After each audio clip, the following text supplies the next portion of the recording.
Hello, I'm Isaac Hayes III, founder and CEO of Fanbase, and I'm here with a very important message. We are at a turning point in the Black community where we must have equity in the apps we use that scale to billions of dollars. But this time, we own the infrastructure, we own the culture, and we shape the future. And Fanbase is the future. Fanbase combines the free functionality of Instagram, TikTok, and YouTube into an all-in-one platform built for the evolution of social media and monetization. With over 1.4 million users, that's real proof that we are shifting the conversation of tech ownership and equity for creators. So right now, I want you to go to startengine.com/fanbase and invest today. The minimum to invest is $399. That gets you 60 shares of stock in Fanbase at $665 a share. This marks a turning point in Black ownership of social media. If we don't take this opportunity to own social media right now, we will always be customers to our own creations. And that can't go on. So once again, go to startengine.com/fanbase and invest today.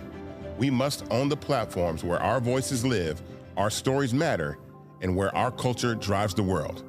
Thank you.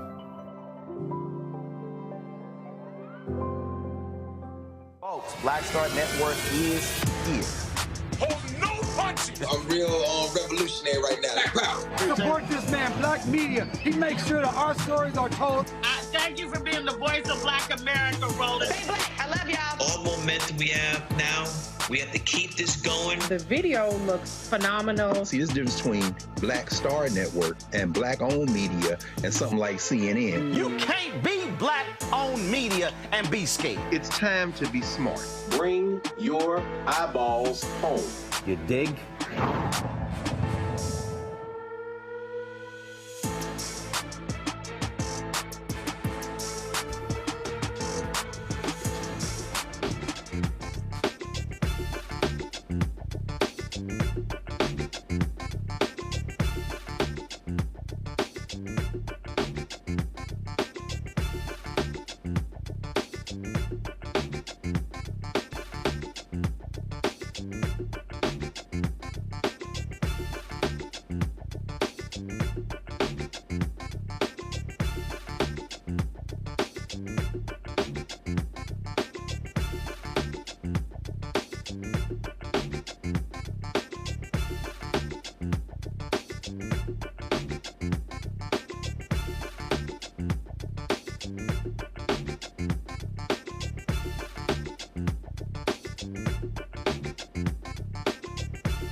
Hey, folks, today is Tuesday, September 9th, 2025. Coming up on Roland Martin Unfiltered, streaming live on the Black Star Network. I'm here at the Equal Justice Institute in Montgomery, Alabama.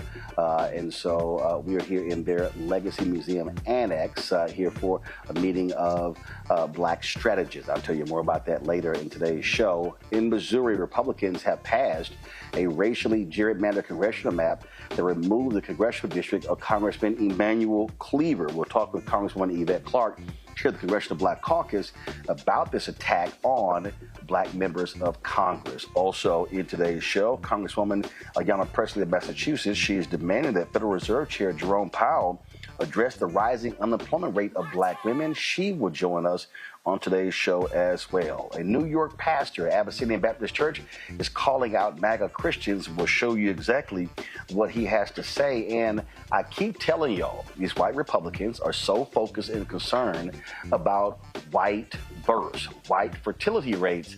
And so wait till I show you a conversation that MAGA Republican Charlie Kirk had with Laura Ingraham on Fox News. Also, folks, in our marketplace segment, art lovers, you're going to enjoy today's segment. Folks, there's a lot we're going to talk about. It's time to bring the funk on Roland Martin Unfiltered on the Black Star Network. Let's go. He's got it. Whatever the miss, he's on it.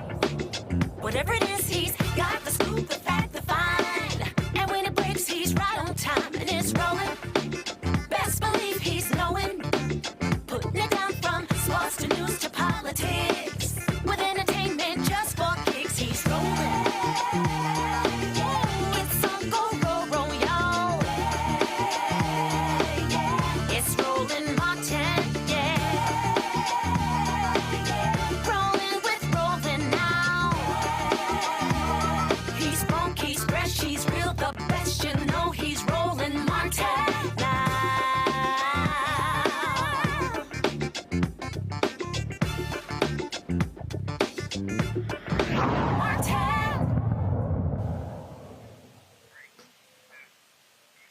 Hey, folks, I am here in Montgomery, Alabama for a series of meetings the last couple of days. And we're here at the Equal Justice Institute. This is their Legacy Annex. They've actually opened up their Legacy Museum, and they have, of course, also an amazing memorial dedicated to those people who have been lynched, as well as a sculpture park. And I wanted to purposely show you this here. So this is literally where we are. And so I'm going to step out of the way. So you see what this says on the wall here. You're standing on a site where enslaved people were warehoused. And this was an 8-year effort for them to get this property, to get this. And so if you come to downtown Montgomery, they have this facility, the Legacy Museum. Like I said, their sculpture park. So it's a whole lot that's here in Montgomery. And so we appreciate Brian Stevenson and his staff allowing us to be able to meet here the last couple of days. And so we certainly are standing on hallowed ground. Again, where enslaved people who, thousands of slaves that came through Alabama, coming through this particular place as well. In fact, they have a sign here that shows by 1860 in Mobile County, you had some 11,000 enslaved people of African descent here in Montgomery, some 21,710. In Natchez, Mississippi was 14,000. And then New Orleans was 14,000. So you literally had more the population of enslaved black people in major trade centers. This was one of the major trade centers, Montgomery, Alabama. And so just wanted to share that history with you. Folks, let's talk about what's happening with racial gerrymander all across the country. Today, the state Senate in Missouri passed a racially gerrymandered map that dismantles the congressional seat of Congressman Emanuel Cleaver. Now, in Missouri, there are 10 members of Congress. There are 8 Republicans, 2 Democrats. 1 Democrat, Emanuel Cleaver in Kansas City. Wesley Bell is in St. Louis, and so they are destroying the district of Emanuel Cleaver to give them a 7-1 advantage, and so that's what is happening right now. So you see what's going on across. My apologies. They have right now. It's 8 members, 6 Republicans, 2 Democrats. This would give them a 7-1 majority. This is a statement released by Democratic Chair Ken Martin. He said Missouri House Republicans, following the lead of Donald Trump to rig the state's congressional maps, is corruption at its worst. Missouri House Democrats fought back every step of the way, including Representatives Reed, Folks, and Dean, who hosted a sit-in since Thursday to stand up for Missouri voters. The American people are fed up with Donald Trump and his Republican circus. Costs are rising. He said costs are rising, the economy is tanking, and his signature legislation is a massive transfer of wealth from the bottom to the top. No wonder Trump is trying to rig the game. He knows Republicans can't win elections on their abysmal record. Democrats will continue to fight back every step of the way, and make no mistake, this fight in Missouri is not over. Joining us right now, Congresswoman Yvette Clarke out of New York. She's the chair of the Congressional Black Caucus. Glad to have you back on the show. Congresswoman, what you're seeing right now is literally an arms race. We saw, of course, Republicans in Texas following the lead of Donald Trump racially gerrymandered that state, getting rid of 5 Democratic districts, including 2 African Americans, 1 in Dallas, 1 in Houston.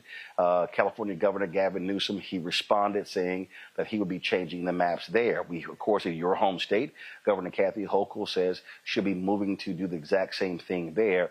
And so at some point, where does this end? Where do black voters, of course, are being impacted? Then, of course, we have that Supreme Court case that could very well wipe out half of the Congressional Black Caucus. And so I have been trying to tell people there's a massive effort to defund Black America, and there's a direct attack on black representation in the United States as we speak. Absolutely. Well, first of all, thank you for having me, Roland. And let me just correct something. They are actually eliminating 4 black congressional seats, actually 5 in Texas. It's the 2 seats held by Jasmine Crockett and Mark Vesey in the area. Yeah, 5 in Texas, but 2 black. Yes. Well, but there's also the 2 in the Houston area, the one that is represented by Congressman Al Green, and the vacant seat that was left vacant by the death of Sylvester Turner. So that we could lose 4 CBC members in this redistricting battle in Texas. And as you've rightly stated today, unfortunately, the legislature in Missouri moved to redistrict Congressman Emanuel Cleaver out of his seat in the Kansas City, Missouri area. And we're seeing these moves across the nation at the behest of Donald Trump in red states where Republicans hold the majority in their legislative body. So whether it's Indiana or Ohio, there has been this rush to a mid-decade redistricting, that all in an effort to try to give the House of Representatives an advantage on the Republican side for the 2026 elections. And we actually held a press conference today, Roland, to highlight the numbers of CBC members that are impacted and are potentially impacted by what is taking place right now.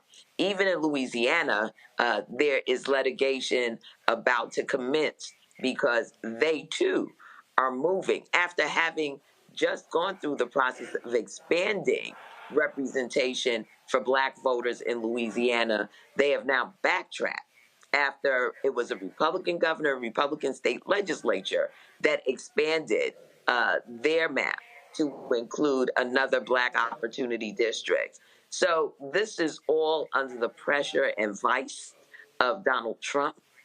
But there's a willingness on the part of these Republican state legislators to do his bidding, all at the, unfortunately, at the demise of the representation of black communities across this country. And in Ohio, it's the Amelia Sykes seat, Representative Amelia Sykes, which is not a majority black district, but represent the values of the people in Akron, Ohio, and its environs, and they're trying to eliminate her seat as well. Well, the question people are asking is, okay, how do they respond? What do they do? Look, we saw what happened in Tennessee. Republicans dismantled the congressional district in Nashville, literally splitting it into 4 congressional districts. So we see Republicans are doing there in Missouri. So what do you say? How do the voters respond? And for me, what I keep saying is that for black voters, we have to maximize our vote. And we can't be simply in elections and voting at 35, 40, 45% of our capacity. Absolutely. Well, there are a couple of things. One, we need to register our disgust with what's taking place. If you are taking for granted the fact that you have someone representing you in Congress that is reflective of your lived experiences, that is fighting and using their voice to amplify your aspirations and your desires, then you need to be outraged by what is taking place right now. It is very clear to us that the demise of the Republicans in these states is what they are running from. They know that they have passed some very unpopular bills, painful legislation that is now law, and that they're going to pay a price for it.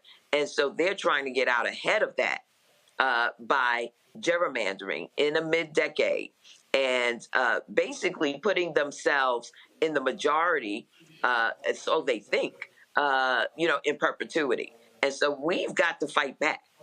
Right now, there is a very important court case that is about to get started in Louisiana that will have implications across the United States, because what we recognize is that this is not gerrymandering just for gerrymandering's sake. This is racially motivated gerrymandering, and that is clearly unconstitutional under Section 2 of the Voting Rights Act. And so we've got to make sure that we're educating our folks, we're informing them, and that we are drilling down into the grassroots so that people understand what is at stake here. It's not just losing your voice, but it is trying to rig the political system so that Republicans and MAGA in particular are in power in perpetuity. Well, here's the thing here. When you say we have to fight back, what I keep hearing from people, what does that mean? What does that look like for us to fight back? Well, I think we can take a page out of the page of John Lewis and the foot soldiers, of the civil rights movement. They are the ones. They paid in their blood, Bloody Sunday, right to vote. And so here we are in the 21st with facing the specter of disenfranchisement on multiple levels. Redistricting is just one tool that they've been using, but they're trying to eliminate vote by mail. They're trying to restrict voter registration and erect barriers to the ballot box.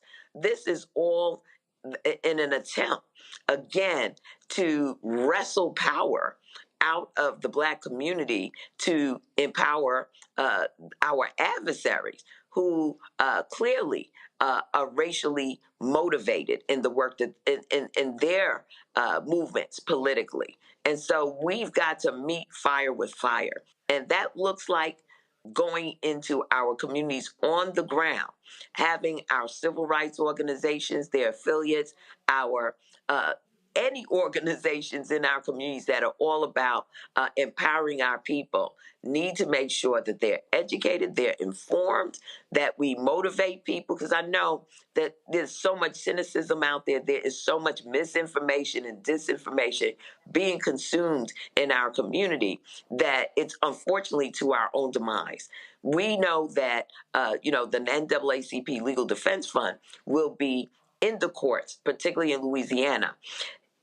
And when they're successful, that ultimately should have put a halt to all of the gerrymandering that's taking place, particularly in Texas, in Missouri, in Indiana, in Ohio. But we need to ratchet up, the volume of our dismay, our disgust of what is taking place. And we need to be in protest mode. Right. All right. Congresswoman Yvette Clarke, we appreciate you joining us on the show. Thanks a lot. Thank you for having me, Roland. Appreciate it. Folks, got to go to a break. We'll be right back. Roland Martin Unfiltered right here in the Black Star Network. Black Star Network, what's happening? It's your man, Kim. And look, my new single, Rock With Me, is on fire. We debuted as the #1 most added and greatest gainer at R&B radio. So look, I want you to go check it out at musicbykim.com. Listen to it, download it, tell me what you think about it. Also, make sure you sign up to be a part of my community so we can stay connected. At Music by Kim on all social media platforms. Thank you for rocking with me. And keep love on the one. 'Cause I want you to rock with me. We live in a strange world till the darkness falls forever. Baby, let's be the dawn. When it feels like it's taking me over, you're making me stronger, my sweet love. Next on the Black Table with me, Clarke. Immigrants lured off Texas streets and shipped to places like Martha's Vineyard and Washington, D.C. Believe it or not, we've seen it all before. You people in the North, you're so sympathetic to Black people, you take them. 60 years ago, they called it the reverse freedom rides. Back then, Southern governors shipped Black people north with the false promise of jobs and a better life. It's a part of a well-known playbook being brought back to life. So what's next? That's next on the Black Table, a conversation with Dr. Gerald Horne about this issue of the reverse freedom rides, right here on the Black Star Network. My name is Lena Charles, and I'm from Opelousas, Louisiana. Yes, that is Zydeco capital of the world. My name is Margaret Chappelle. I'm from Dallas, Texas, representing the Urban Trivia Game. It's me, Sherry Shepherd, and you know what you watch. Roland Martin on Unfiltered.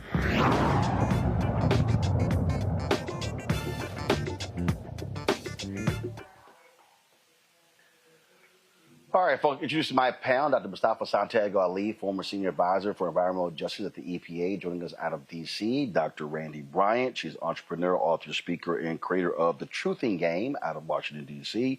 Joe Richardson, civil rights attorney out of Los Angeles. Let me start with you, Joe. What we're seeing here, and I've been yelling and screaming and sounding this alarm for the longest, we are seeing a direct attack on every Black institution in this country.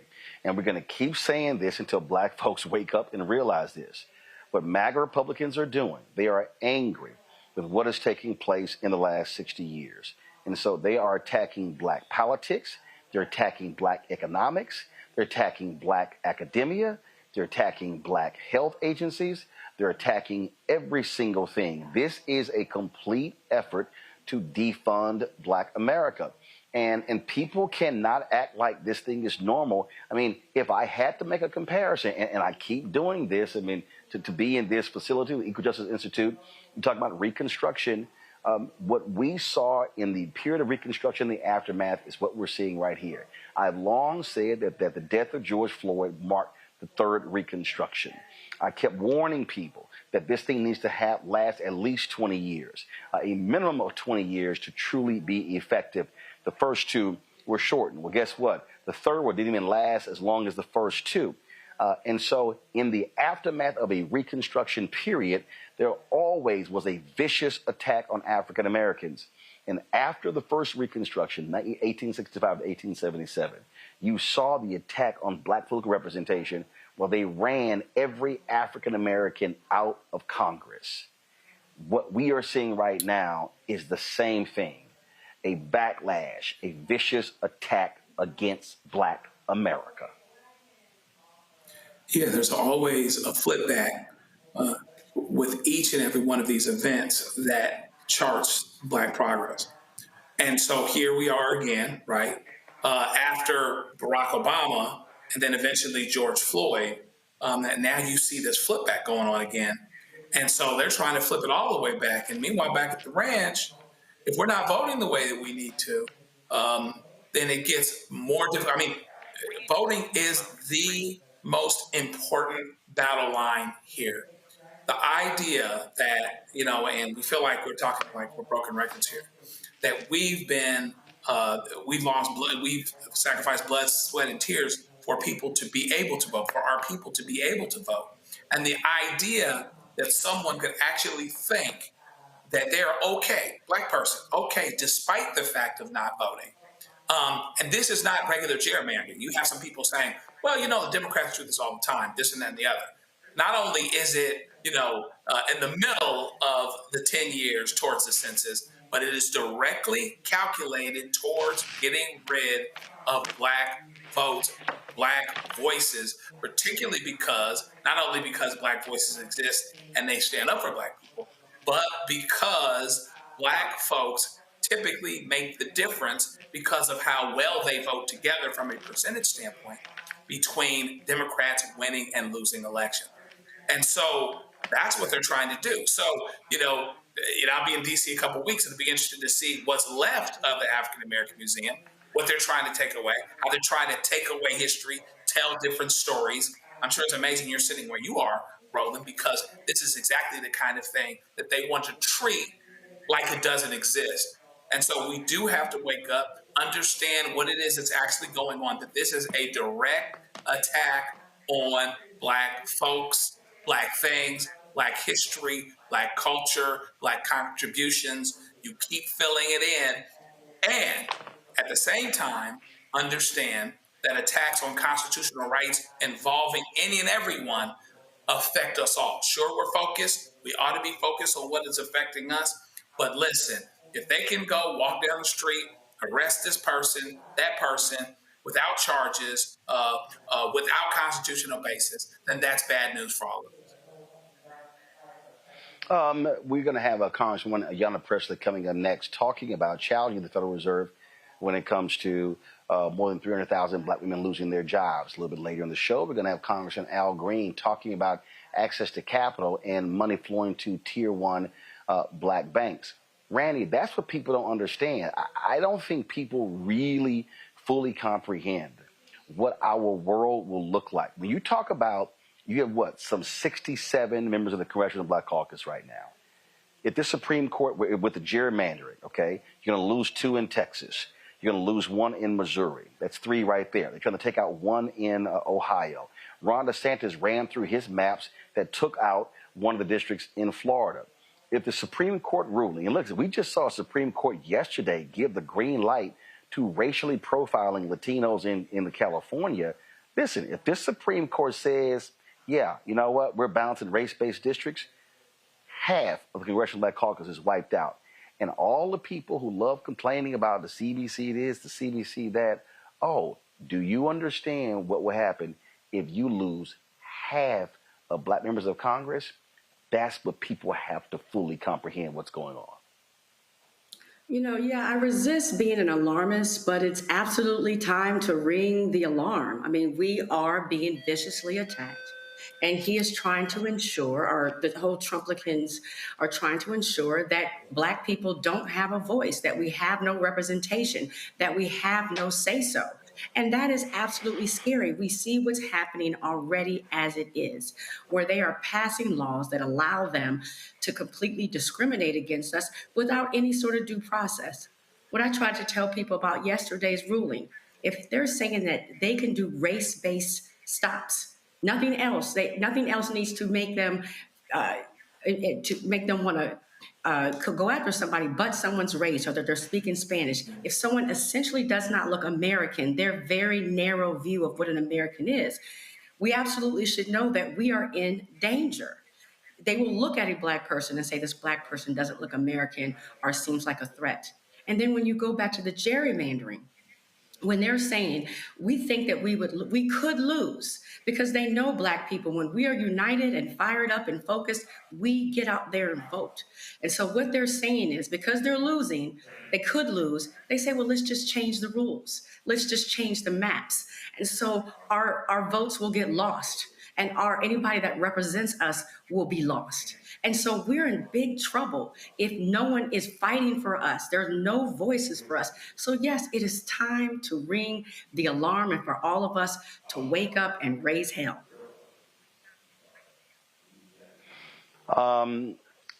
People out there could think we're playing, we're joking. Mustafa, I'm wearing this shirt. Don't blame me. But for the black woman, we are seeing the results of what happened when we elected this thug in chief and how they are attacking every black institution.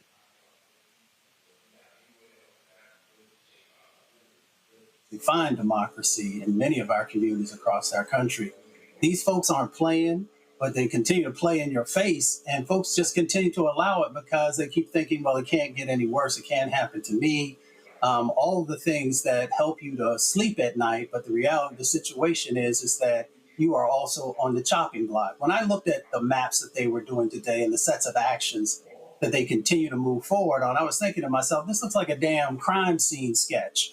Because what you continue to find is that they are literally taking their hands and strangling our communities. They are strangling the resources out of our communities. They're strangling the power out of our communities. They are strangling the future out of our communities. And people still will just sit back and say, well, maybe that's not going to happen in any greater way. And when they do these maps, here's the interesting thing. They're really giving y'all the middle finger. That's what they're doing. They're saying that I don't care, no matter what happens, we're going to make sure that black folks know that they're not welcome, that brown folks know that they're not welcome, that Democrats know that they're not welcome. That's exactly what these sets of actions are sending a very clear message. So you're going to have to make a decision. Are you going to get up and get engaged? Are those folks who call themselves our allies actually going to show up and do some real work this time? Or you will blink and you will not find democracy. But not just you won't find democracy, you're not going to have any rights, and you're going to find yourself in a very dangerous and precarious situation in the not so distant future. So, folks, going to go to a break. We come back. We're going to talk to Congresswoman Ayanna Pressley.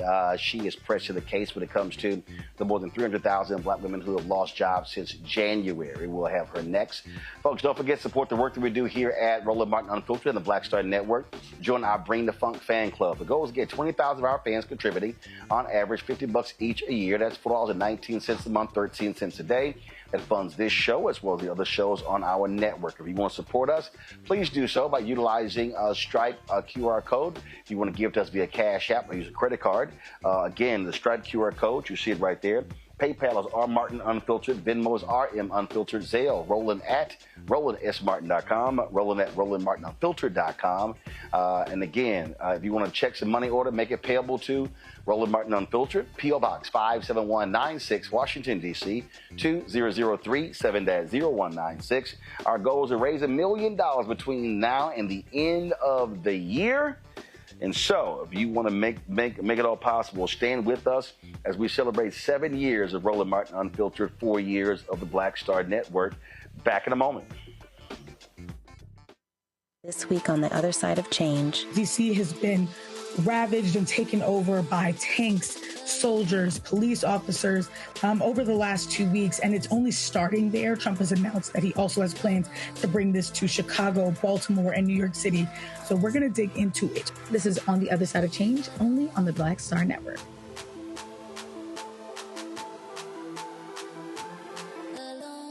Next on A Balanced Life, here on Black Star Network, we're talking what it means to be a balanced young adult and turning 21. I know 21 is one of those ages where you think you're grown. You can do whatever you want. The law says that you can.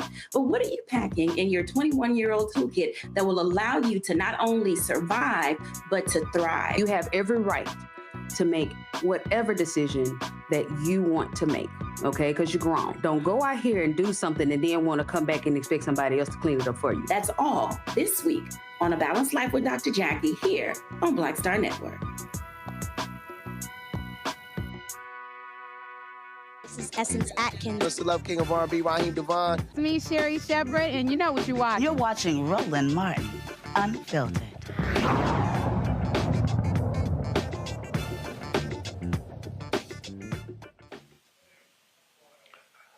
Folks, Houston Congressman Al Green has always stood up for African Americans and black banks. Well, during a congressional hearing, he advocated on behalf of those banks saying they should be getting Tier 1 funding. Here's what he had to say. Let me now recognize gentleman from Texas, Mr. Green, for 5 minutes. Thank you, Madam Chair. I thank the ranking member for her comments and would associate myself with the comments of the ranking member. I would call to our attention the intelligence that has been provided to me indicating that there are 4,487 FDIC insured institutions. And it is my belief that less than 50 are Black owned. In fact, less than 40 are Black owned. To be more accurate, less than 30 are Black owned. To be even more accurate, less than 1% are Black owned. I'm interested in knowing how we can use this topic of funding access to acquire more Black banks. I've been with friends who've started banks. It is not easy to acquire Tier 1 capital. Tier 1 capital. There's not a Black bank in the country with $10 billion in Tier 1 capital. Probably 2 exceed $1 billion. Probably 2. Now, Mr. James, you're much more educated on these things than I, so correct me. Do we have more than 2 Black banks with Tier 1 capital exceeding $1 billion? Thank you for the question, Congressman Green. Actually, there are 25 Black-owned institutions in the United States, and there are 2 that exceed $1 billion in total assets. Technically, no, there are no institutions that are Black-owned that have more than $1 billion in Tier 1 capital. These are institutions that are just over $1 billion in total assets. And the truth is this: we didn't get here because Black people are not intelligent, because they can't count, because they can't be educated. It's racism. So the question becomes, how do we overcome this racism so that Black people can own banks and acquire capital? I don't have the answer, but I know what has created the problem. And until we confront this, I'm not sure that we'll be able to resolve the issues associated with starting and maintaining Black banks. Mr. James, do you have any answer for me to help me understand how we can acquire more Black banks and deal with the racism that still exists? Thanks again. I do want to acknowledge that in the last 5 years, for the first time in American history, we have seen a convulsion in the United States economy, such as what happened during the pandemic, and actually not seen a decline in African-American-owned institutions. Typically, when you had the Great Depression or the Great Recession, you would lose typically around half of the Black-owned institutions would fail because they were undercapitalized. In the last 5 or 6 years, there's been more capital available, and so we've actually seen a slight uptick. So at the beginning of the pandemic, there were only 19 Black-owned banks, and now there's 25. And so that's good news. I think it would be very helpful to, again, reduce that community bank leverage ratio to a smaller number, to increase the access for reciprocal deposits and other forms of liquidity, so that you could have smaller institutions of all types, whether they serve urban and rural communities, whether they be Black-owned or owned by anyone else, where you could encourage more competition and more different types of institutions. Regulatory reform is also important, because if we can evolve regulatory regulation, I'm going to have to we can have more institutions. I have to intercede because I have to close with this. 2 things. The first is I think that we can do things to help all banks. But at some point, we will have to do something to help Black people. We really will. We didn't get here because we were unable to help ourselves. It was because others wouldn't allow us to help ourselves. And the final thing is, are there no women who can do what you men do? I always pay attention to who's on these panels. All male panel. But for this African American, I assume you're African American. You look like one to me. I don't know, but but for the Democrats, we wouldn't have an African American on the panel. Gentleman's time is expired. The gentleman's time has always expired. I yield back. Again, perfect example of what happens when you have black representation in Congress. One of the issues that we have been talking about, the more than 300,000 black women who've lost their jobs since Donald Trump went back into the Oval Office. And Congresswoman Ayanna Pressley is demanding answers from Fed Chair Jerome Powell. She joins us right now. Congresswoman, glad to have you back on the show. So what demand are you making of the Fed Chair? Roland, always good to be with you. The demand that I'm making of the chair is that the Fed do its job. It has a dual mandate, but for now, I'll just speak to one part of that mandate. It's a statutory mandate, and that is to maximum full employment. And given the alarming rates and spike in unemployment across the board, but for black women in particular, who have always been the canaries in the coal mine when it comes to our economy. The black women represent 12% of the federal workforce. That workforce, had a hammer taken to it. And so when you consider reduction in force, mass firings, and with a focus on those agencies that black women dominate, housing and urban development, health and human services, USAID, Department of Education. And then you layer that with the defunding and the dismantling of diversity, equity, and inclusion in the private sector, and that chilling effect and that rollback. Not only do you see a lack of representation and black women being forced out of the private sector, but black women also dominate diversity, equity, and inclusion jobs. So this is devastating. 51% of black women are the primary breadwinners in their family, the primary caregivers. So this is will be devastating. Huge implications for black women, for the black family, and for black communities. And so you're talking about 300,000 black women whose livelihoods and lives have been disrupted. And if any other group were experiencing something as extreme as that, they would already be studying it. What I'm demanding of the chair in their statutory mandate for maximum employment, and given the 6.7 rate of unemployment for black women, is for them to analyze the data, to study it, to come up with a plan of action. And then the second part of it is the other part of their mandate is their independence. And I'm calling on Chairman Powell to be 10 toes down and full-throated in his defense and support of Governor Lisa Cook, the first black woman to be in this role, because in doing that, you affirm the independence of the Fed because her firing is unlawful. So why don't you send that to him, and did you give him a time frame to respond?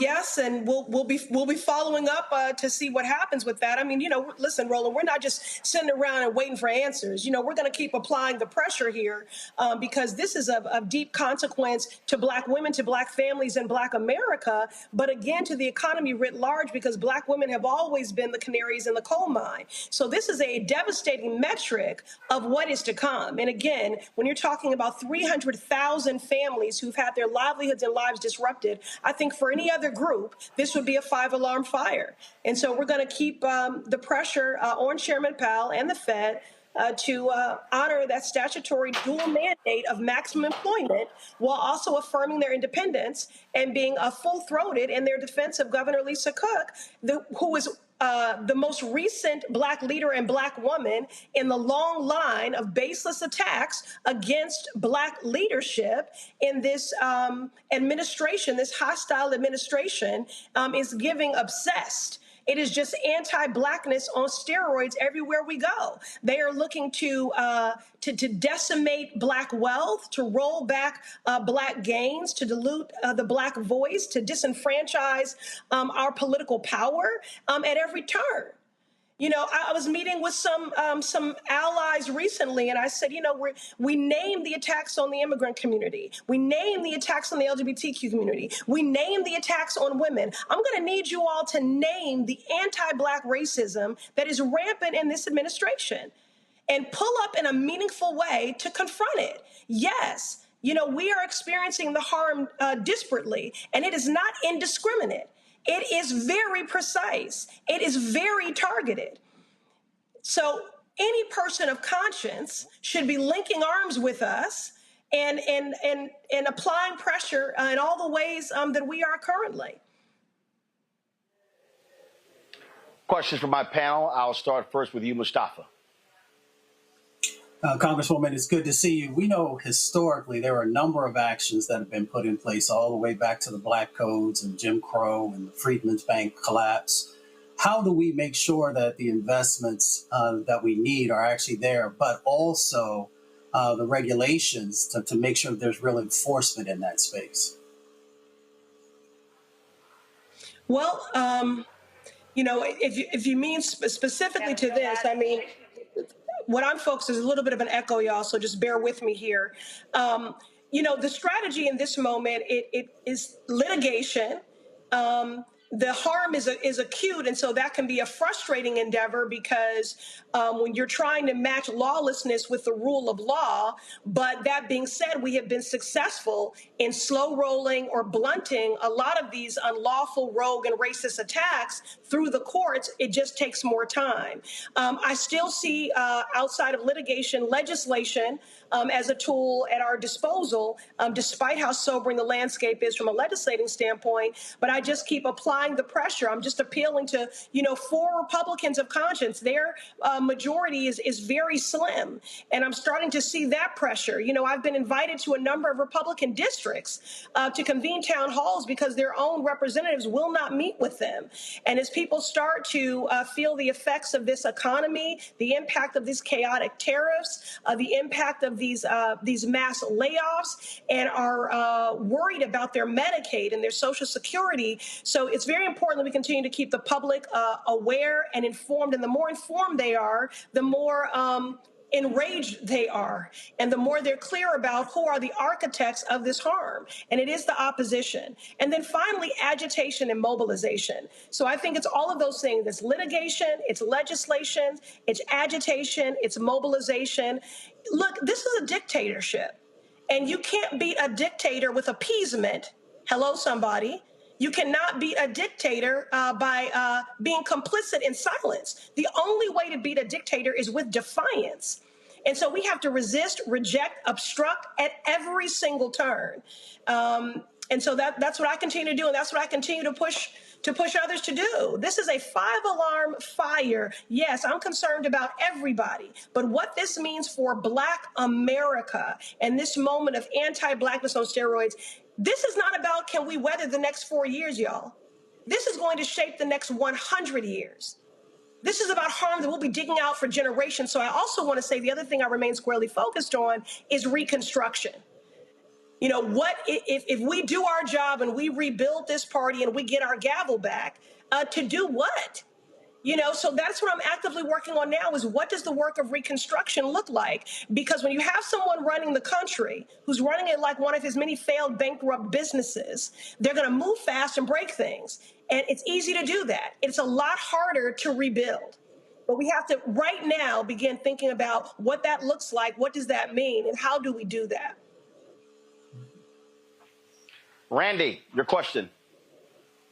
So much for being here. When we talk about rebuilding, I'm thinking about the individual families, those 313,000 Black women who have lost their jobs, many of them very, powerful, well-paying jobs. Do you have any practical advice of what they can do now? How do they start to rebuild their lives? Well, first, let me just say right now, I'm focused on how do I mitigate the harm while actively looking for ways with which to ensure that we can recover what we've lost. It's just so layered. It's in every single way. It's no wonder that we're feeling overwhelmed because that is their strategy. They also want us to feel that these things are inevitabilities, but I refuse to accept that. But it is a layered, compounded assault. When you also consider the fact that all the gains as someone who led that fight for student debt cancellation and for creative ways for income-driven repayment, and all those things have been rolled back. So you're talking about Black women women, 51%, who are the primary breadwinners, the formidable role they play in their families as caregivers and the primary breadwinners. Black women, the most educated, carrying the most debt, now having to then repay those payments, which we've made great progress on, against the backdrop of chaotic tariffs, an unpredictable economy, and being laid off. So I'm trying to get at this in every single way.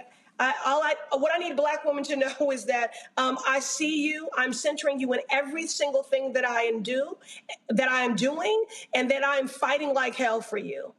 You know, for your lives, for your families.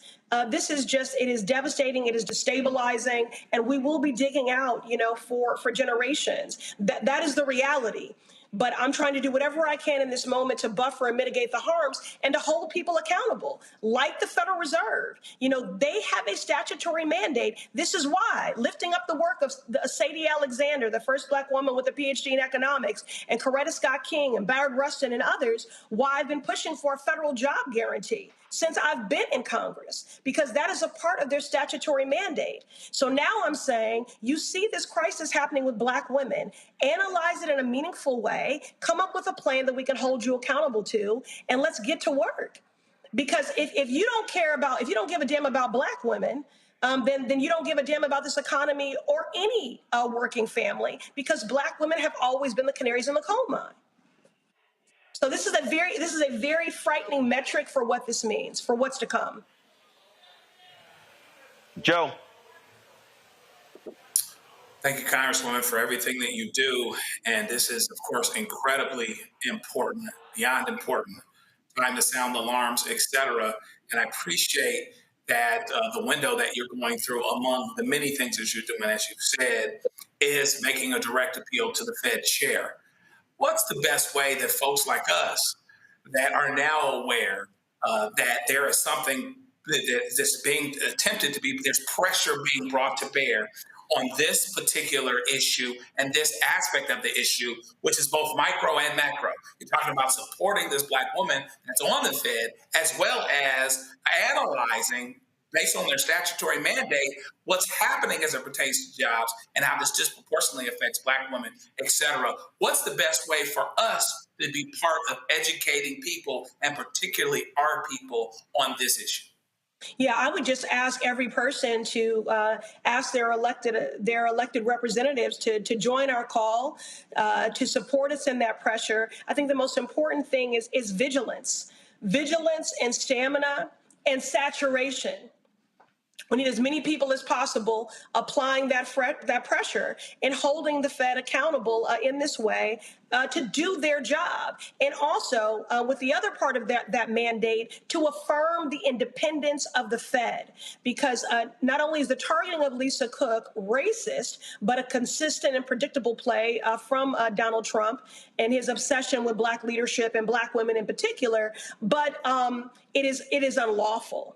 It is racist and it is unlawful. And so join our calls. Ask your other elected leaders and beyond to join our calls and our demands for Chairman Powell to be full-throated in his defense of Lisa Cook and call this what it is. It is an unlawful firing. And in doing that, he also affirms the independence of the Fed.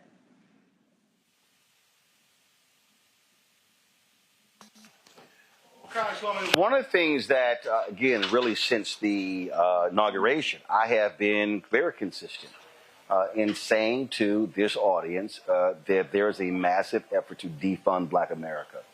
And there's a wholesale attack on Black America. That Donald Trump and this administration, Republicans in the House and Senate, absolutely don't like Black people, don't support Black people, want to strip away voting rights of Black people, representation of Black people, jobs of Black people, economic gains of Black people. We already see the Supreme Court ruling against affirmative action in schools. But I'm going to tell you right now, that ruling the other day regarding allowing ICE to use racial characteristics to stop and detain Latinos, Black people, look, Latinos are going to have to operate like Black folks in South Africa did, carrying around basically these passports showing who they are. Listen, if they allow that, they can allow that to happen to black people. We can't act like we somehow are exempt from this nasty, crazy, deranged right-wing administration and equally complicit Supreme Court. Oh, I completely agree. I mean, this is the time for solidarity, and we have to be intentional, in that way. I mean, again, even if Black America and brown folks will feel the harm the most, the point is this harm is coming for everyone. And so solidarity is key. There was a practical question asked earlier about, how best to support Black women. While we're doing litigation, legislation, agitation, and mobilization, I want to really encourage people, organize, to get old school. We need to organize our blocks. We need to organize our neighborhoods. We need to stand up mutual aid infrastructure. I understand it can never meet the gap. It is not the infrastructure that is big enough to supplant the work of a federal government or, a full-paying job. But we have to take care of one another, and we're going to need mutual aid to do that. And so I do want to encourage folks, to get to know your neighbors, to lean into community, because that's the only antidote to this chaos and this uncertainty. And I also add, since I do serve on the bipartisan task force on AI, I'm also closely following the impact of AI and the future of working on Black women in particular, because 21 Black women represent maybe 21% of those workforces that stand to be the most impacted by AI. All right, Congresswoman Ayanna Pressley, always a pleasure to have you on the show. Thanks a lot. Thank you. All right, folks, lots more to break down here on Roland Martin Unfiltered, so y'all stick around for the second hour. We'll be right back. Don't forget, support the work that we do. Join our Bring the Funk fan club. Our goal is to get 20,000 of our fans contributing on average $50 each a year. That's $4.19 a month, 13 cents a day to support our show. That money goes to support staff and our travel and hiring additional people to cover the news that matters to you. If you want to give via Cash App, use the Stripe QR code. You see it right here. You can also, of course, PayPal's R Martin Unfiltered, Venmo RM Unfiltered, Zelle, Roland at RolandSMartin.com, Roland at RolandMartinUnfiltered.com. Also, checks and money order, make it payable to Roland Martin Unfiltered. Send to P.O. Box 57196, Washington, D.C., 2003 7-0196. Also, if you want to support us, get our Roland Martin Unfiltered Black Star Network gear. Y'all see, I'm rocking a shirt. Don't blame me. I voted for the black woman. That's it right here. So check this out. This is what it looks like right here. So we have this shirt, of course, in a T-shirt, in a hoodie, in a crew neck as well. So go to shopblackstarnetwork.com, shopblackstarnetwork.com for you to get your Roland Martin Unfiltered Black Star Network swag. We'll be right back. Next on the Black Table with me, Greg Carr. Immigrants lured off Texas streets and shipped to places like Martha's Vineyard and Washington, D.C. Believe it or not, we've seen it all before. You people in the North, you're so sympathetic to black people, you take them. 60 years ago, they called it the reverse freedom rides. Back then, Southern governors shipped black people north with the false promise of jobs and a better life. It's a part of a well-known playbook being brought back to life. So what's next? That's next on the Black Table, a conversation with Dr. Gerald Horne about this issue of the reverse freedom rides, right here on the Black Star Network. Hello, I'm Isaac Hayes III, founder and CEO of Fanbase, and I'm here with a very important message. We are at a turning point in the black community where we must have equity in the apps we use that scale to billions of dollars. But this time, we own the infrastructure, we own the culture, and we shape the future. And Fanbase is the future. Fanbase combines the free functionality of Instagram, TikTok, and YouTube into an all-in-one platform built for the evolution of social media and monetization. With over 1.4 million users, that's real proof that we are shifting the conversation of tech ownership and equity for creators. So right now, I want you to go to startengine.com/fanbase and invest today. The minimum to invest is $399. That gets you 60 shares of stock in Fanbase at $665 a share. This marks a turning point in black ownership of social media. If we don't take this opportunity to own social media right now, we will always be customers to our own creations. And that can't go on. So once again, go to startengine.com/fanbase and invest today. We must own the platforms where our voices live, our stories matter, and where our culture drives the world. Thank you.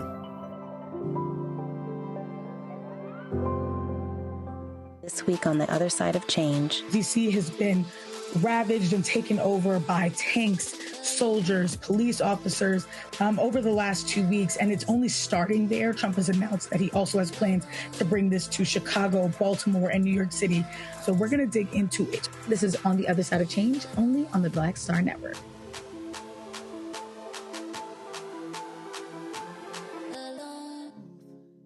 Black Star Network, what's happening? It's your man, Kim.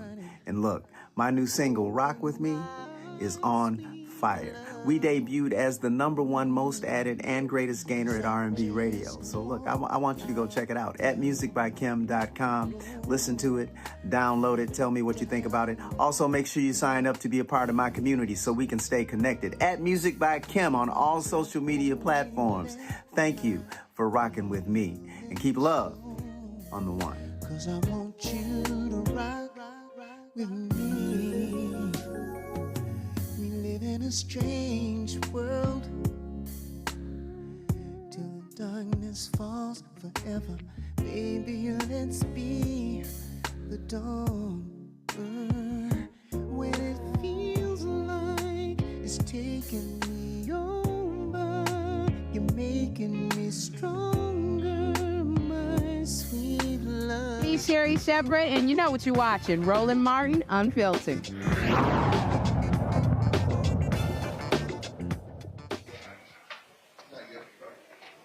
Folks, let's talk about how absolutely awful this Trump economy has been. Some new numbers came out today. The Labor Department released some numbers. It turns out U.S. employers added nearly 1 million fewer jobs than was initially reported. A new analysis about hiring for the year ending in March was overstated by about 911,000 jobs. The most significant downward revision on record. The Bureau of Labor Statistics revised the prior 2 months' data showing employers actually shed 13,000 jobs in May, a loss that marks the first monthly decline since December 2020. Bottom line, what this tells us, Mustafa, is this economy sucks. And Donald Trump, many people, he was elected because of the economy. Well, guess what? We tried to tell folks that he was not going to be great for the economy. And so his tariffs are showing us that had a more devastating impact on the economy even earlier than expected. And if people think that, oh, that's just a 1 month bump, no. We got stagflation. We're moving towards a recession. And so this idiot doesn't care. And I keep seeing all of these farmers whining and crying, now begging for a buyout. It's like, so now y'all want a buyout, but then y'all were against student loan debt and things along those lines. I'm sorry, thoughts and prayers. Yeah, exactly. You know, when they kept telling us that the economy was strong, I was thinking, where is the economy strong? Because you miss almost 1 million jobs and still flex like you bald. And then, you know, they show up like they actually showed up in a rented Bentley and have an EBT card in the glove compartment. So you ain't fooling nobody. They continue to try and manipulate the numbers. They continue to try and play games with us. And folks just got to make sure that they're continuing to speak out. Because I ain't never seen nobody lose that many jobs before. If you lose that many jobs, if I lose one job, my mama gonna be knocking on my front door talking about you need to find out where that job is at. So we just gotta stop allowing these games to be played. We gotta also understand that, you know, when they're hurting people, they're actually changing dynamics as others have shared, you know, for generation upon generation. One, we gotta call it out. Two, we got to make sure that we're also investing in our communities because we know that they're not going to do it. And three, it is tied to your vote. Once again, all of last year, we talked about your vote, how important it was for the economy, for a number of other things. And I don't know if people took us serious or not, but now you're seeing how it plays out. Oh, yeah. Randy, I mean, I'm seeing more and more of these videos, these MAGA people who just crying and complaining and, oh, my God, what's going on. And it's kind of like, you voted for this. In fact, one California town, 64% of this town voted for Donald Trump. Now they're crying because their rural hospital is shut down. We told you. Yeah, they thought they were immune. They thought that they had the complexion for the protection, but not with this economy.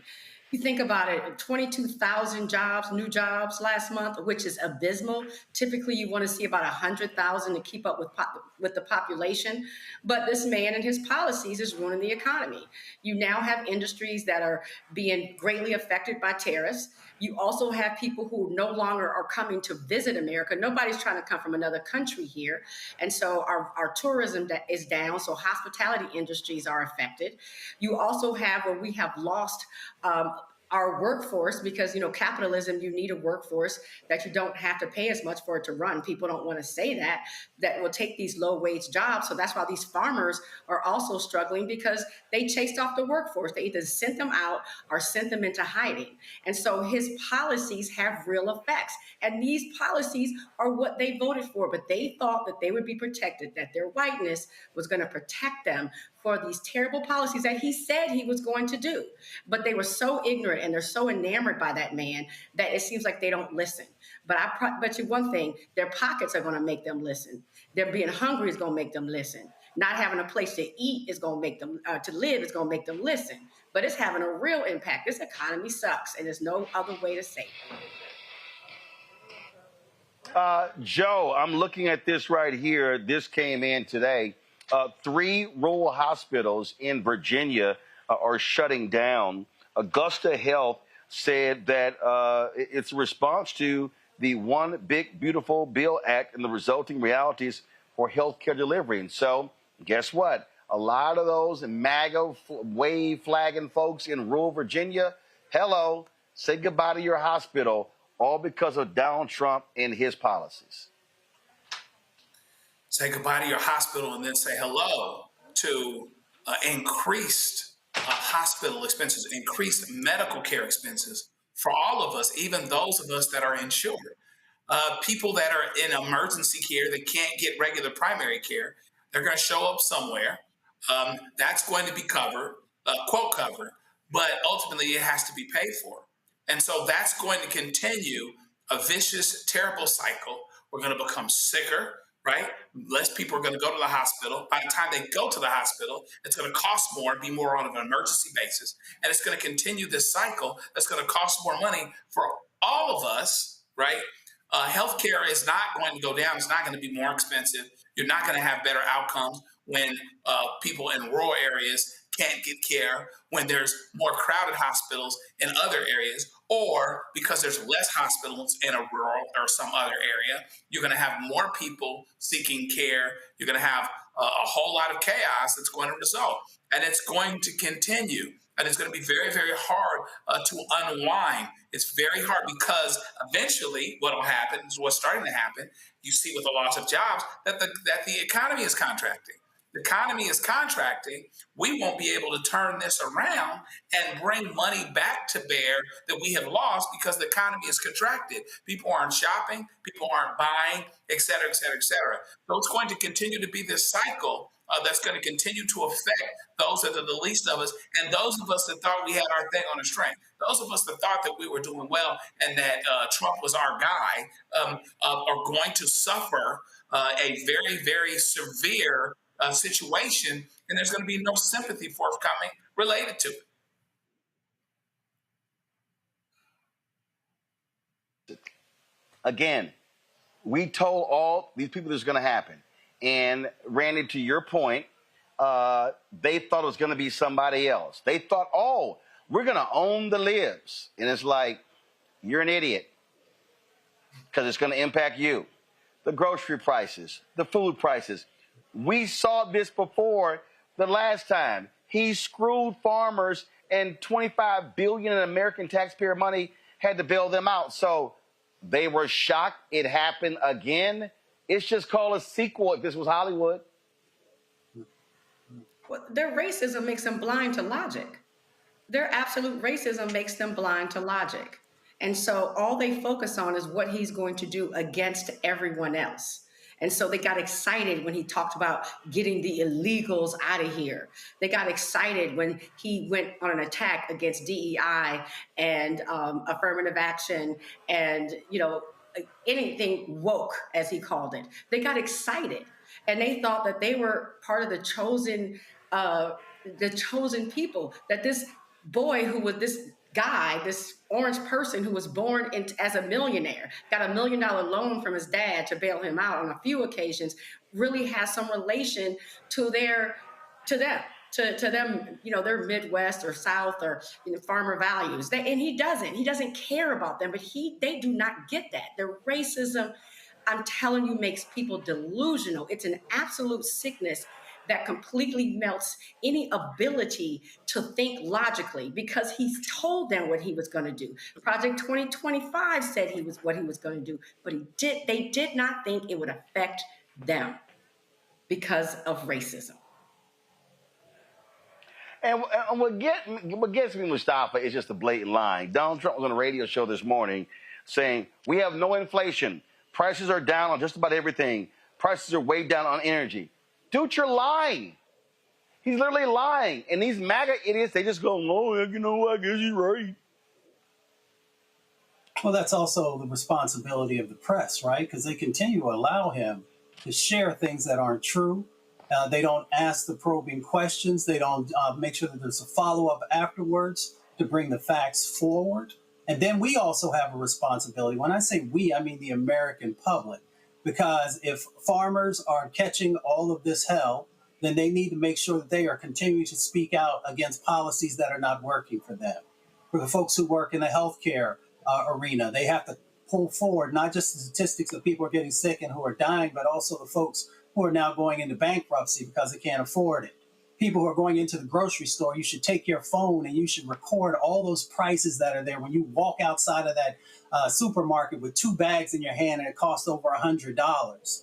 So we've got a double-edged sword that has to be utilized in this moment. We got to make sure that folks who have a responsibility for making sure the truth is being told on the reporting side of the equation, but we also have to continue to speak out against these failed policies and make sure that we are also not just speaking out, but once again, we're going to say it over and over and over again, give more deeper consideration into your vote and vote based upon what's going to make your life better and not just because of some racial issues or misogynistic issues. Start being more intelligent about how you utilize your vote.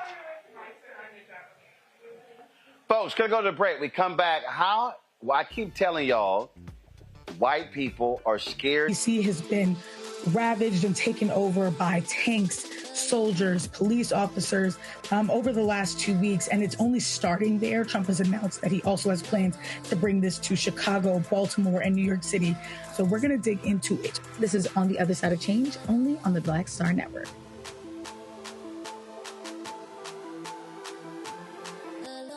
Next on the Black Table with me, Greg Carr. Immigrants lured off Texas streets and shipped to places like Martha's Vineyard and Washington, D.C.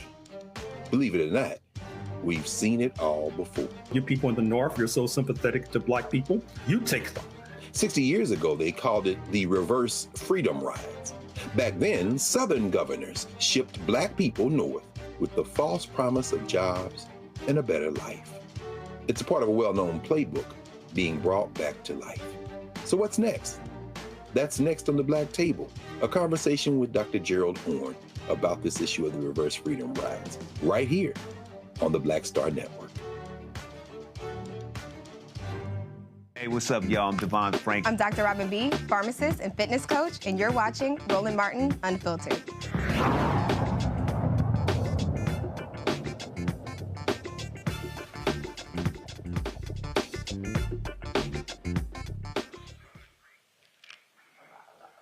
Folks, a lot of black preachers out there who are speaking truth to power in terms of what's happening with this white nationalist in the Oval Office. One of them is the pastor, Abyssinian Baptist Church. I came across a clip of this sermon by Dr. Kevin Johnson, and I said, you know what? We need to show a little bit more. So he says it like it TI is regarding the twice impeached, criminally convicted felon-in-chief Donald Trump. Check it out. There are times, real times, when I've even asked God the question, have you forgotten about us? Over these past 8 months, there have been moments when I've questioned and said, God, where are you in all of this? In fact, if I'm really honest with you today, since January of 2025, there have been times when I feel like we're on this journey all by ourselves. We can't seem to find our Jewish brothers and sisters to support us. We can't seem to find our Hispanic brothers to support us. And even though we warned and we told people what was in Project 2025, nobody seems to have listened to us.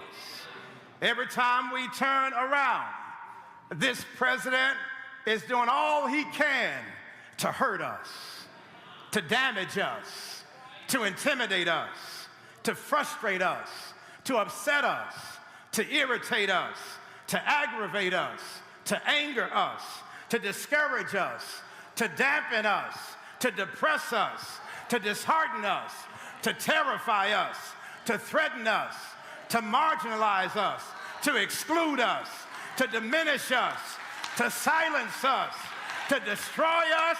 And I want you to know he's even trying to erase us. Beloved, when you look at what's taking place in America, and when you look at how these ICE agents are coming in, they couldn't wear a COVID mask, but yet they'll wear masks when they come into our communities.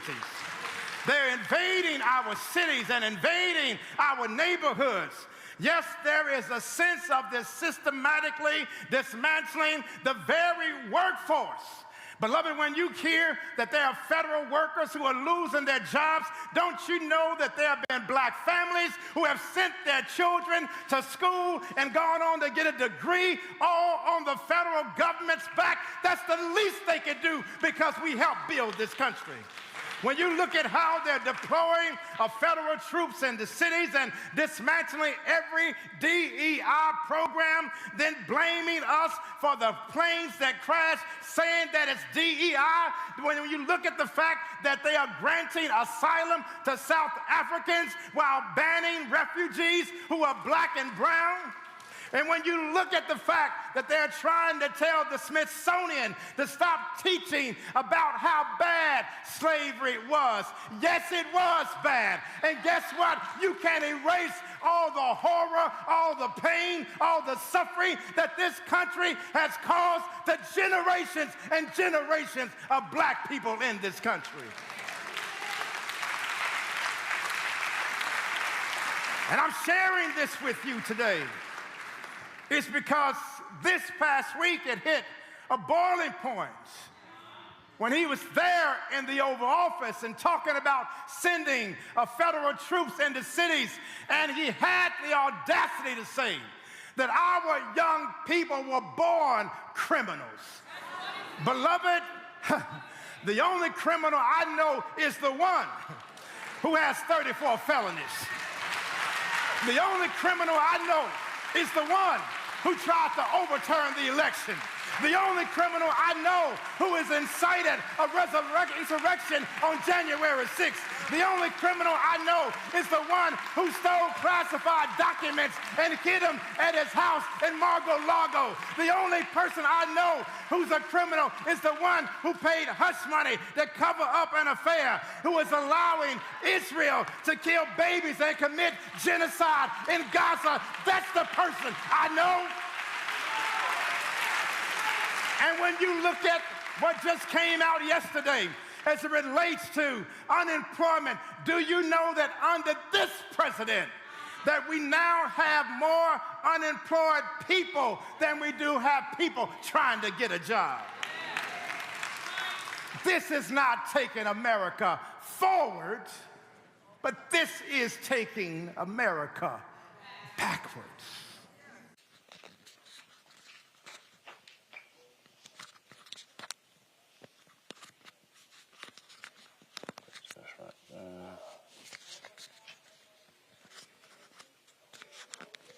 That'll work. That's fine. All right, folks, we're back. As I said, I'm here in Montgomery, Alabama, at the Equal Justice Initiative at their Legacy Museum Annex. And so we've been meeting here last couple of days with Black folks, having some great conversation. Latasha Brown, co-founder of Black Voters Matter. I was just there playing portions of a sermon from pastor in Abyssinian Baptist Church in Harlem. He's been using the pulpit calling out Donald Trump. And earlier I had a Congresswoman Ayanna Pressley on, Congresswoman Yvette Clarke, and all talking about just this moment we're in. And we've been talking about this, that people need to understand that there is a massive attack on every Black institution. That's right. And look, I love to dance, you love to sing, but a lot of our folk are so fixated with boots on the ground, not realizing they trying to put boots on our necks. You know, I think this is a moment for us to really realize, I mean, if people really just plug in, everything is actually attacking our communities right now. If you look at just the headlines in the last week, around 300,000 women, Black women, losing their jobs, their federal jobs. Why is that important, right? And when you're looking at our unemployment rate being double what the national rate, why is that important? It's approaching pandemic levels. Pandemic levels. And what's interesting is Black women are like the canary in the coal mine, that ultimately it is indicative that there's a major problem going on in the labor market. Black women actually participate in the labor market higher than any other women. So when you're looking at what's going on with Black women, that is telling us what's happening, going to happen, and is happening already in our communities. And then how are we going to respond to that? So the bottom line is what we're seeing happen, and then we got to think about it. He went D.C. Like, let's think about who's in D.C. Let's think about the mayor and leadership of Chicago. First, L.A., Let's look at which LA. was targeting Karen Bass. That's right. Then D.C., that's Muriel right. Bowser. Now Chicago, Brandon Johnson. That's right. And it's just going on a list of, okay, give me a Black mayor. Let's see who I can go hit. That's right. And so we got to really realize what this moment is. We can't be so disconnected to not understand that not only are the policy under attack, but our bodies, our physical health, we're under attack. When you look at this bill and how these cuts in Medicaid are going to impact us, right? When you look at how this attack on these cities, there's a reason why Black elected officials, right? These cities that are led by Black, part of it is pushing the boundaries to see how far I can go. And I also want to think around, you know, as we're talking about these elections, you know, people, I'll talk to folks, Roland, and I was like, well, why? Well, elections don't matter. Elections always matter. And see that elections matter. Here's what kills me, and I say this all the time. You are not gonna find white folks saying, hey, y'all, that vote thing don't do nothing for us.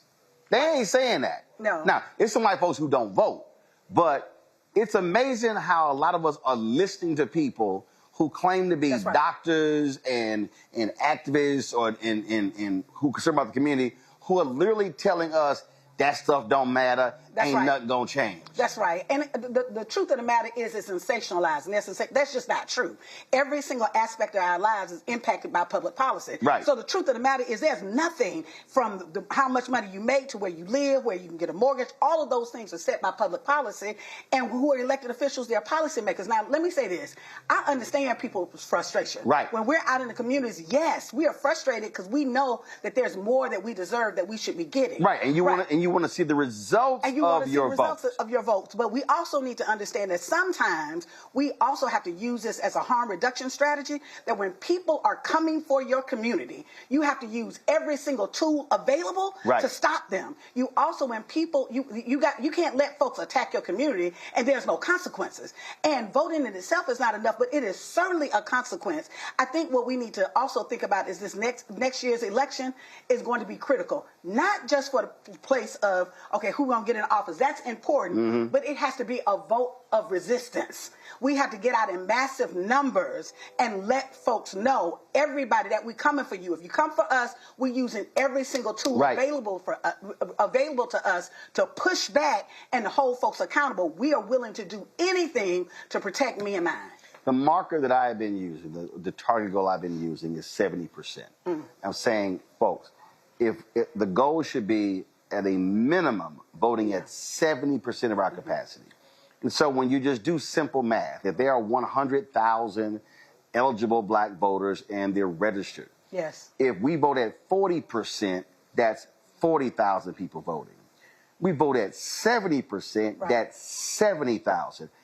It's elections all across the country where 30,000 votes changes the entire election. Oh, without question. And I want people to think about what's really critical, too, that we don't talk a lot about is local elections. Yeah. Oh, we need to be grabbing up every local election, particularly in communities where we have sizable numbers for mayors, where we are 55, 60, oh, 65% of the vote. Absolutely. Absolutely. We need to be focusing on that. We don't need to just get caught up around the hype around presidential elections. Right. That it's in these lower elections. In many circumstances, what's coming down the pipeline, our first line of defense is going to be able to have folks who are in position locally to protect us and to be able to connect us with resources. So it's really important. I need folks to understand this ain't about participation. Part of it I also think is our fault. Part of it has been our fault of really focusing on to participate. You need to participate because folks died for you, and all of that is true. But this is really about power. Right. And we have to recognize this is about power. When folks coming for you, you got to use every single tool available to you to push back and to move forward to get power. We talk about 26, but the reality is what I keep saying, listen, you got a mayoral election in New Orleans. That's right. You've got a gubernatorial election in New Jersey. Right. Congresswoman Mike and Cheryl, you need to get off your ass and do more talk to black people. You got a gubernatorial, but also a legislative election in Virginia. That's right. If Democrats win the Virginia House, beating MAGA black Lieutenant Governor Winsome Sears, who is down with Trump 100%, if they win, if they maintain the House, then Don Scott is still Speaker of the House. If they control the Senate, Louise Lucas, she controls the money. So literally, and what that then happens is they now, because they've already passed it this year, they can pass it again to restore voting rights for all folks formerly incarcerated by putting on a ballot that no longer requires the governor signing each one. So you can have a number of people in Virginia get their right to vote back if Democrats win the House, Senate, and Governor's Mansion. That's right. This ain't time for people coming up with half ideas who have not put boots on the ground, who have not done the work, who have not organized communities, because I know the difference. I've gone in a courtroom where a DA that was put in by the people was very different than the outcome of a DA that was not responsive. Well, and in Virginia, you got a black guy, Jay Jones, running for Attorney General against a crazy, deranged MAGA. So now that's the chief law enforcement officer of Virginia will be a brother. See, so it's like, folk, understand, it is chess, but you would say, hold up, Virginia, you would have a black guy, the Attorney General. Come on. A black guy, the Speaker of the House. Right. A black woman controlling all the money in the Senate. Oh, what the hell? So that's not a DNR thing. But the reality is they are Democrats, but that's black power controlling positions. Absolutely. And controlling resources and protecting us. The other pieces we got to really realize, do we not see that there is an agenda to cut us off from resources? Do we not see how vulnerable we are right now? The Republicans ran out the black guy who was the superintendent of the Virginia Military Institute. Then Trump has been going after the black guy who's the president of George Mason, and he's been resisting. Hell no, I'm not resigning, and I'm not apologizing. So that's the stuff that people need to understand what's going on. They need to understand what's going on. This is a moment that you cannot leave any power on the table. This is the moment we got to be organizing. We need to connect ourselves. Folks need to be registering to vote. I don't care what your position on it. At this moment, you need to recognize that we are in a fight, that we've got to stop the ascension of what we're seeing as the consolidation of power. And the way you stop that, you have to slow that down by disrupting. And voting is a vehicle to also disrupt when folks are actually trying to take and consolidate all the power. It's also really, and I've just been trying to get our folk to just to really fully embrace this, that when you say, it is a top-down massive attack on everything black. Everything black. So for the people who get so caught up in, oh man, y'all trying to be Democratic shields, this is very simple. They want to get rid of the federal DBA program, $37 billion program. Last year, black businesses got $10 billion a record, even though it was less than 2%, it's still a record. They want to get rid of the program. Right. They're attacking, they are literally using the power of the federal government to tell private companies, oh, I'm not going to approve your acquisition if you have unless you get rid of DEI. They did it with Paramount. That's right. They did it with multiple companies. That's Brendan Carr, the FCC. That's right. They're using the power of the SEC, the Federal Trade Commission, the Supreme Court just affirmed Trump being able to fire the Federal Trade Commission member. And so people have to recognize that they're trying to fire the black woman on the Federal Reserve, Lisa Cook. All these things are happening. Who's not even the chair.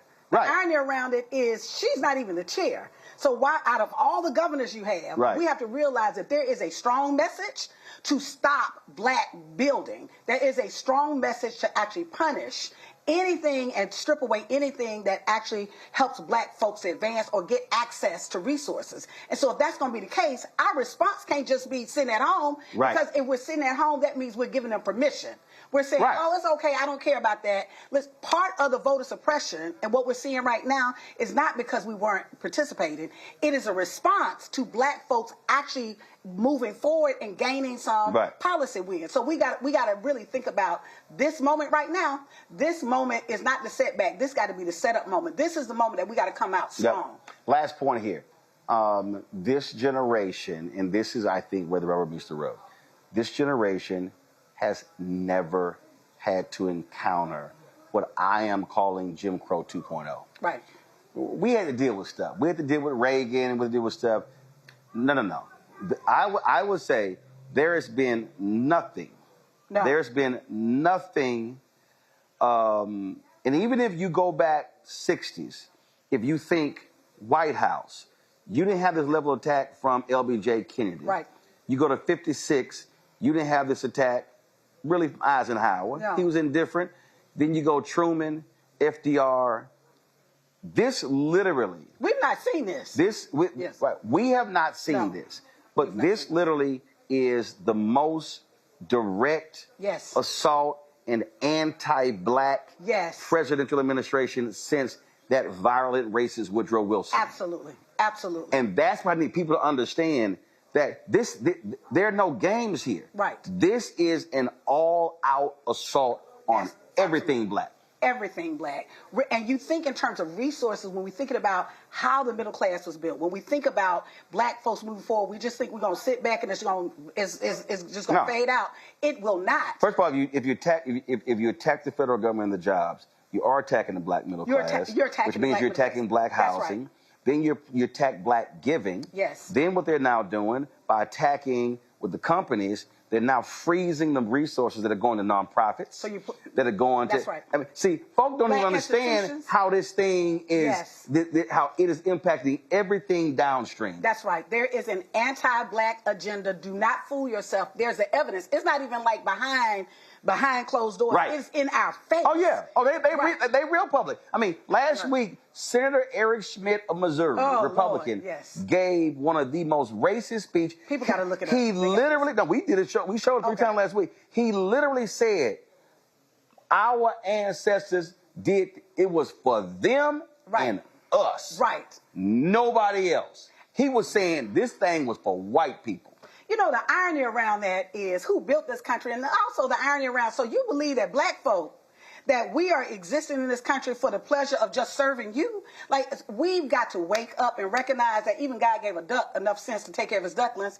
We've got to protect our communities at all costs. Even if you don't even believe in, okay, you're not excited about voting. I don't need you to be excited. I need you to be focused on, I'm going to do what it takes to build power and to protect my community. And I don't think that that's the only way. Yes, we've got economic power. We got all it, but we cannot fool ourselves to think that voting does not matter when the people who are being put in position are making policies that are impacting our families every single day. Like, we've got to be sophisticated enough to really recognize that I've got to stop you at all costs, and this is critical in this moment. That's it. Latasha Brown, co-founder, Black Voters Matter. We appreciate it.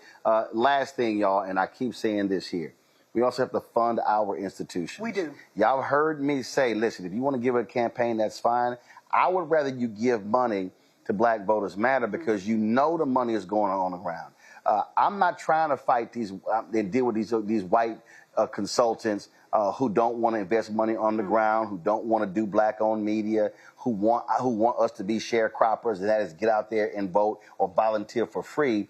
But when we fund our institutions, if we literally are funding Black Voters Matter, then we can run our own black-tested commercials. That's right. Using black posters, using black strategists, and actually employing black people out there on the ground. These other cats want us to volunteer. So we also have to understand why funding our own always gives comes us freedom. But also it all comes back to our community. It comes back to us. Because it's actually being spent on black people. Absolutely. And I want to say this to you too, because I am a member of Black Star. I do my monthly contributions. People who are listening, like right now, you should, whether it's $5, whether it's $50, whether it's $500, you see what's happening on national media right now. On national media, they are taking black faces off. Last night I watched, and every single story that CBS did, it took black men and made it showed like the most egregious actions of black men. I was like, oh, they starting that again. We saw that in the 80s. So because MAGA folks have not bought CBS. Because they bought CBS. You should have seen it, like story after story after story. And so it's really important for us to realize that this is a strategic move. This is part of the strategy. We need black independent news platforms so we can bring information to you, that those of us that are really resisting, that we are organizing, that you know what we're doing, and you've provided that for us. So I do want to ask people that, yes, support Black Voters Matter, but we need you, brother. We need this platform. And it doesn't take that much. Right. We got the money out there. I don't understand why we can't just drop $5 million real quick. Right. Collectively, we can do that. And what people understand is, literally, that it's going to blow you up, because I sent Rashad Robinson a plan today. If we got $5 million, that would mean an expansion of at least 40 journalists. Yeah, that means that we would literally have the largest black journalist newsroom in America.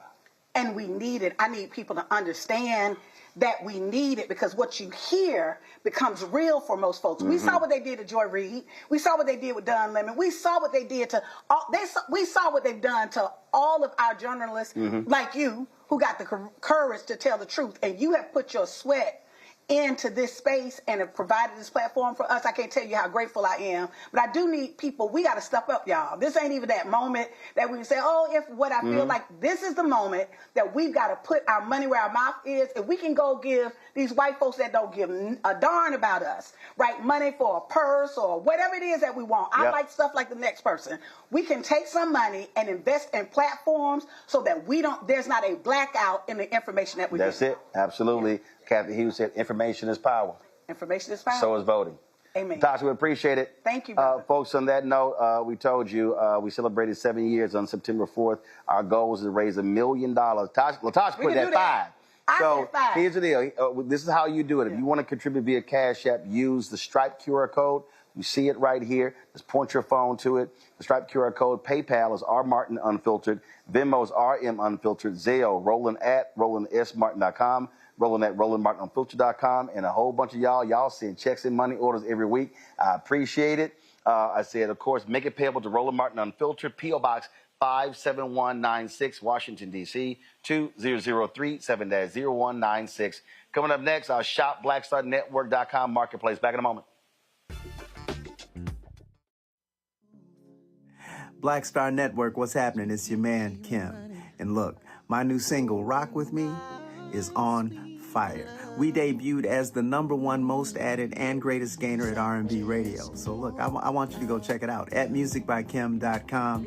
Listen to it, download it, tell me what you think about it. Also, make sure you sign up to be a part of my community so we can stay connected. At Music by Kim on all social media platforms.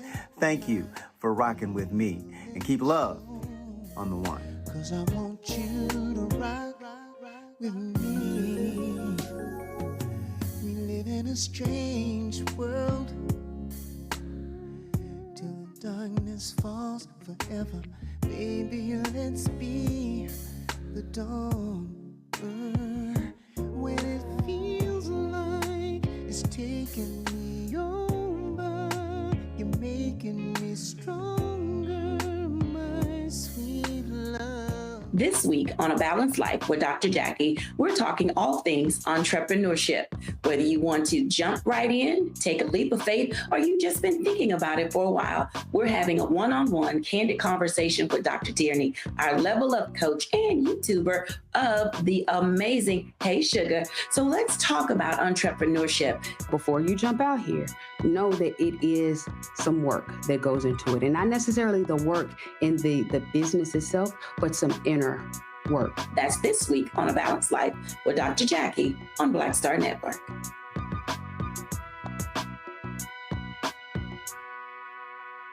Hey, what's up? Geek Tony in the place to be. Got Kicked Out Your Mama's University, creator and executive producer of Fat Tuesdays, an air hip-hop comedy. But right now, I'm rolling with Roland Martin, unfiltered, uncut, unplugged, and undamn believable.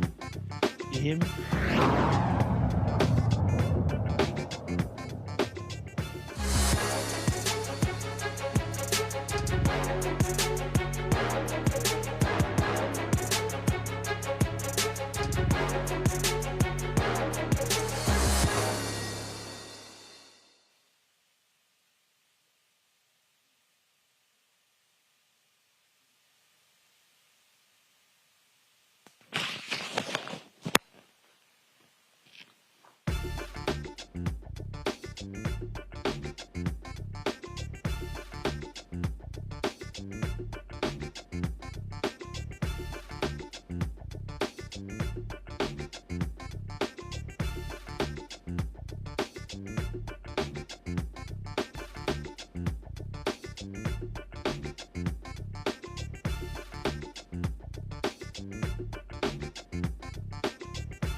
All right, then. So I'm still having some audio issues right here. So, but we're gonna make it through. If y'all look at the Paul Robeson, not my Paul Robeson. You know what? I need to get a Paul Robeson picture in our studio. James Baldwin, the James Baldwin piece that hangs in our Black Star Network studios there. I love that piece. And so one day I was on Etsy and I actually saw that and I hit Dominique Brown and I said, man.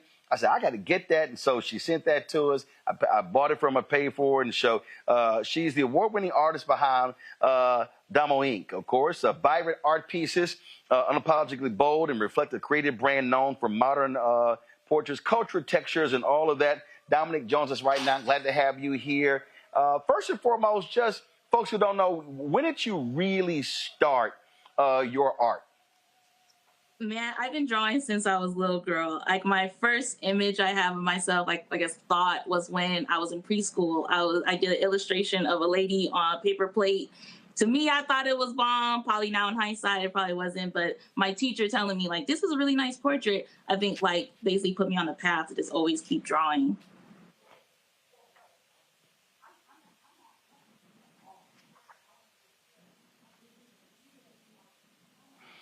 Now, art for many people is very personal, and there are different styles. What really attracted my attention was the vibrancy of your pieces. Some people are a lot darker as well. And so explain why that is a part of your signature in terms of these really vibrant works of art.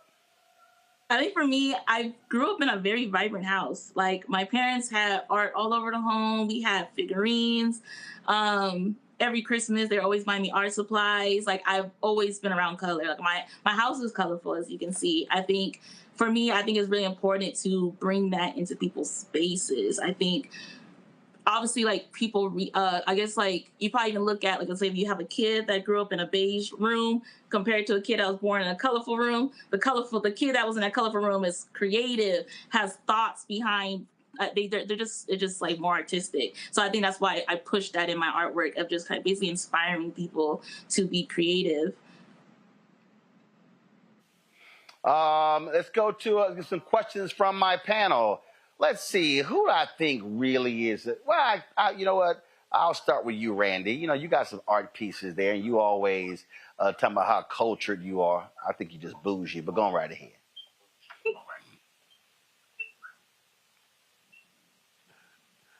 whatsoever. I got kicked out of my kids' art class, asked me not to volunteer anymore. So I am very inspired and respect all that you're doing. I'm very familiar with your art. Let me ask you a question. When you said, I want to be an artist and this is the living I want to make, how did your parents react? Because I feel that sometimes because, Black Americans, we've had to live in a kind of a place of fear. And we talk about get that good job with benefits. We sometimes are confined and don't feel like we're able to go out and really use our creativity. So was it easily accepted? I like that point that you made. I think I was blessed when my parents were always pushing me. I said one of the big things that my parents did was my mom, she was taking off from work on Saturday to drive me to USC when I was in high school so I can start taking art classes. Once I got to college, you mentioned with art, you start to think like maybe there isn't space for me as an artist. So I ended up going to get my master's, went all the way through school to get my master's in marketing. And then once in 2020, then that's when I really got serious about like, okay, I actually should be an artist. That's fantastic because just your existence is providing inspiration to so many people. Thank you. So thank you. Mustafa. Yeah, well, congratulations, sister. I'm a huge fan of Jacob Lawrence and the work that they were able to bring forward. And their work is all over the place. If there was one or two locations where you would want your work to be, where would that actually be? I honestly love seeing my artwork in retail. I think especially now with all the rollbacks, I think this is a very integral time to where I want my artwork to stay there. Right now I have a collection at Walmart where I'm selling hair accessories, and to be able to see that kids, college students, elderly can go inside and buy a bonnet, hair, I can't even think, rubber bands, scrunchies that are reflective of Black culture is very important. I think it's helpful for people to feel seen in their space.